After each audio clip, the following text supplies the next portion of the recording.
नमस्कार, मी कैलास पवार. भूमी फाउंडेशन महाराष्ट्र राज्य सामाजिक संस्था, रेसिडेन्शियल प्रोजेक्ट वाघोली पुणे.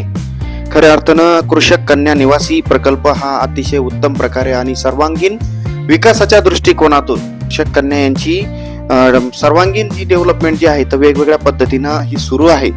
म्हणून खऱ्या अर्थानं आजचा जो काय दैनंदिन विकली जो काय अभ्यास असतो, जे विकली काय अकॅडमिक जे टेस्ट रिपोर्ट असतो, तो आम्ही दर रविवारी तो सादर करत असतो. आजच्या रविवारी सुद्धा किंवा सगळ्यांना जो काय टास्क देण्यात आलेला होता, name in English and Marathi, म्हणजे जे काय ऑर्गन्स आहे आपल्या शरीरातले तर ते मराठीमध्ये आणि इंग्लिशमध्ये आणि विथ स्पेलिंग हे सगळं देण्यात आलेलं होतं. तर सर्वांनी ते केलेलं आहे. त्यापैकी आता आपण आजच्या सर्वांचेच व्हिडिओ घेणार आहोत, परंतु आपण पहिलीपासून सुरू करतो वरती. तर जे काय आता छोट्या जे काही अजून बाकीच्या पण ज्या आहे कृषक कन्या, आपण यांचे व्हिडिओ बघूयात आणि यांचा आजचा आपण हा जो टास्क देण्यात आलेला होता तो टास्क किती पूर्ण केलेला आहे आणि कशा स्वरूपाचा त्यांचा झालेला आहे, तर आपण सगळ्यांशीच हे करूयात. खऱ्या अर्थानं सर्वांगीण विकास होणं काळाची गरज आहे आणि प्रत्येक गोष्ट म्हणजे विद्यार्थी जिथं फेकला तिथं उभा राहायला पाहिजे, तो पडला नाही पाहिजे, असे विद्यार्थी घडणं ही अत्यंत काळाची गरज आहे. बेडर विद्यार्थी घडणं अत्यंत काळाची गरज आहे. बेडर म्हणजे कशात म्हणतो मी, अभ्यासात त्याला कुठल्याही प्रकारचा तुम्ही सिलेबस द्या, त्यांनी तो कव्हर केला पाहिजे आणि त्याला त्याची कुठलीही भीती अशी वाटली नाही पाहिजे. तो सिलेबस त्यांनी अतिशय मनाने आनंदाने तो सिलेबस त्यांनी आत्मसात केलेला गेला पाहिजे आणि खऱ्या अर्थानं त्यांनी तो आनंदाने पूर्ण केलेला असला पाहिजे. म्हणून अशा स्वरूपाचं हेल्दी वातावरण तिथं करून घेतलं जातं आणि खऱ्या अर्थानं आज भूमी फाउंडेशन शेतकरी कृषक कन्या निवासी प्रकल्प वाघोली पुणे येथील सर्वांगीण विकास या कृषक कन्या यांचा आपण बघूयात. चला आपण जाऊयात. कल्याणी राशीनकर इयत्ता दुसरी या मुलीचं सांगायला विशेष आनंद आहे का या मुलीचे 40 पर्यंत टेबल झालेले आहेत विथ स्पेलिंग, मराठी, इंग्लिश वगैरे सर्व लिखाण वाचन सर्व एकदम उत्तम झालेलं आहे.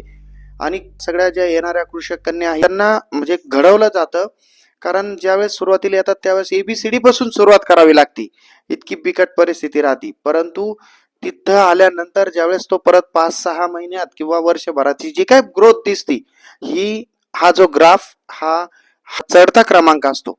म्हणून खऱ्या अर्थानं आपण जाऊयात कल्याणी राशीनकर इयत्ता दुसरी. इंटरनल बॉडी पार्ट्स, आपल्यातले इंटरनल बॉडी पार्ट्स जे आहेत तर ते आपण आज तिच्याकडनं ऐकून घेऊयात. तिनं बॉडी पार्ट्स हा विथ स्पेलिंग आणि मराठीमध्ये, इंग्लिशमध्ये आणि विथ स्पेलिंग अशा स्वरूपात तिनं पाठ केलेला आहे. तर चला ऐकूया आपण कल्याणी राशीनकर. SKELETAL. स्केलेटल म्हणजे अस्थिपंजर. Joints JOINTS. जॉइंट्स म्हणजे सांधे. Nervous system NERVOUS SYSTEM. Nervous system म्हणजे संस्था. Brain BRAIN. ब्रेन म्हणजे मेंदू. इयरडम EARDRUM. इयरडम म्हणजे कानपडदा. Tonsils TONSILS. टॉन्सिल्स म्हणजे टॉन्सिल्स. लेरिक्स LARYNX. लेरिक्स म्हणजे स्वयंत्र. Oesophagus OESOPGUS. इसोफेगस म्हणजे अन्नलिका. Spinal card SPINAL. Spinal card म्हणजे मज्जारज्जू. LUNGS. लंग्स म्हणजे फुफ्फुसे. HEART. हार्ट म्हणजे हृदय. Liver LIVER. लिव्हर म्हणजे यकृत. गॉलब्लॅडर GALLBLADDER.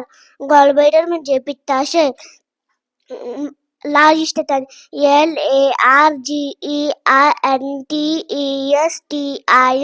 लार्ज इंटेस्टाइन म्हणजे मोठे आतडे. Small intestine SMALLINTESTINE. Small intestine म्हणजे लहान आतडे. Uterus UTERUS. युटेरस म्हणजे गर्भाशय. Kidneys KINDEYS. किडनीज म्हणजे मूत्रपिंड. ब्लेडर BLADDER ब्लेडर म्हणजे मूत्राशय. रेक्टम RECTUM रेक्टम म्हणजे मलाशय. Blood vessel BLOODVESEL blood vessel म्हणजे रक्तवाहिन्या. Very good. कारण तिनं जे अवयव आहेत internal organs name in English आणि मराठीत सुद्धा तिनं सांगितलेलं आहे आणि ते पण स्पेलिंग सुद्धा त्याच्यात सांगितलेलं आहे. विथ स्पेलिंग तिनं सगळे ऑर्गन्स हे पाठ केलेलं आहे. अत्यंत हा चांगल्या स्वरूपाचा हा तिनं अभ्यास हे पूर्ण केलेला आहे. Very good Kalyani. तिचा जो 8 दिवसाचा टास्क होता तो अतिशय उत्तम प्रकारे तिनं केलेला आहे. तिनंच नव्हे तर प्रकल्पातील सर्वच कृषक कन्या यांनी करून म्हणजे केलेलं आहे आणि करून घेतला गेलेला आहे. कारण इथं सगळ्या प्रकारचं हे नियोजन शिस्तबद्ध प्रकल्पात आहे. First is the discipline, second is the development and third is the career. या त्रिसूत्री याच्यावरती आमचा हा कार्यक्रम चालतो. खऱ्या अर्थानं इथं शिस्त ही सगळ्यात महत्वाची आहे. ज्याची शिस्त असेल तर त्याची डेव्हलपमेंट होती, ज्याची डेव्हलपमेंट झाली तर त्याचं 100% करिअर होतं. त्याच्यामुळं या दृष्टिकोनातून अतिशय म्हणजे एक प्रामाणिकपणे इथं सगळं काम केलं जातं आणि प्रामाणिकपणे ह्या म्हणजे कृषक कन्या ज्या आहेत, ह्या लाभार्थी जे आहेत इथले, तर ह्या प्रकल्पातील लाभार्थ्यांचं ते करून घेतलं जातच. म्हणून आज खऱ्या अर्थानं खूप छान कल्याणी. Very good.